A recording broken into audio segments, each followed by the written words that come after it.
Right. مگر آپ نے اپوزیشن کی جو تنقید ہے وہ تو سن لی. اب سوال یہ اٹھتا ہے کہ پاکستان پیپلز پارٹی جو کولیشن پارٹنر ہے وہ بھی کہتے رہے پنجاب حکومت کو کہ آپ کو فل فور انٹرنیشنل ڈونرز کے پاس چلے جانا چاہیے. کیا وہ ایک صحیح تجویز ان کو دی گئی تھی ڈاکٹر صاحب؟ آپ سمجھتے ہیں کہ پنجاب حکومت کو پہلے ہی چلے جانا چاہیے، یا ان کا جو ایک فیصلہ تھا کہ پہلے ہم اسیسمنٹ کریں گے ڈیمیج کا پھر ہم جائیں گے بین الاقوامی طاقتوں کے پاس ان سے قرضہ لینے کے لیے؟ دیکھیے اسیسمنٹ بہت ضروری ہوتا ہے، اور پچھلے مرتبہ 2022-23 میں ایک مناسب اسیسمنٹ کافی تیزی سے کیا گیا تھا، اور آپ کو حیرت ہوگی کہ جو کاسٹ آیا، جو لاس ہوا ہے ہمارے اس وقت کے سیلاب کا، وہ $30 ارب ایسٹیمیٹ تھا. اور پاکستان جب گیا ہے اپیل انٹرنیشنلی کرنے کے لیے تو یہ فگرز ہمارے پاس سالڈ قسم کے تیار کیے ہوئے تھے، اور ہمیں بڑے مناسب آفرز ملے تقریباً $9 ارب کے. مگر ہوا یہ کہ پاکستان نے پروجیکٹائزیشن وغیرہ تو کچھ کیا بھی نہیں تھا کلائمیٹ چینج کو ہینڈل کرنے کے لیے، تو مشکل سے ہم $2 ارب استعمال کر پائے ہیں انٹرنیشنل ایجنسی سے.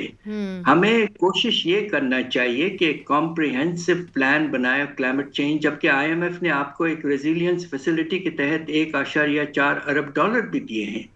اس کی پلاننگ ہونی چاہیے، پروجیکٹائزیشن ہونی چاہیے، اور رسپانسبلٹیز ایلوکیٹ ہونی چاہیے، اور تیزی سے اس کو ٹاپ پرائیورٹی دے کر. After all Pakistan declared national emergency the government, but emergency کے نتائج ود آل ڈیو ریسپیکٹ ہمیں کوئی خاص نظر نہیں آئے ایکشنز کے لحاظ سے.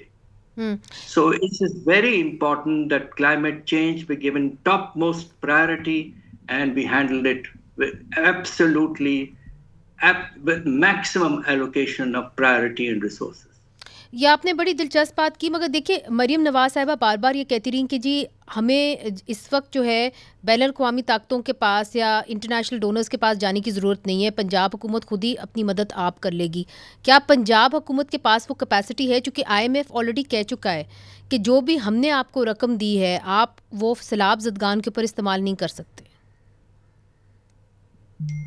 یہ مسئلہ ہے. دیکھیے اب آپ یہ اندازہ لگانا پڑے گا کہ فصلوں کو کتنا نقصان ہوا ہے، اور پچھلے مرتبہ تو کافی یہ ہوا تھا کہ $8 سے $10 ارب کا نقصان ہوا ہے. جی تو اس لیے اس مرتبہ پتہ نہیں کیوں ہماری حکومت میں، حالانکہ خود انہوں نے ایمرجنسی ڈکلیئر کیا جبکہ پچھلے مرتبہ ایمرجنسی نہیں ڈکلیئر کیا تھا.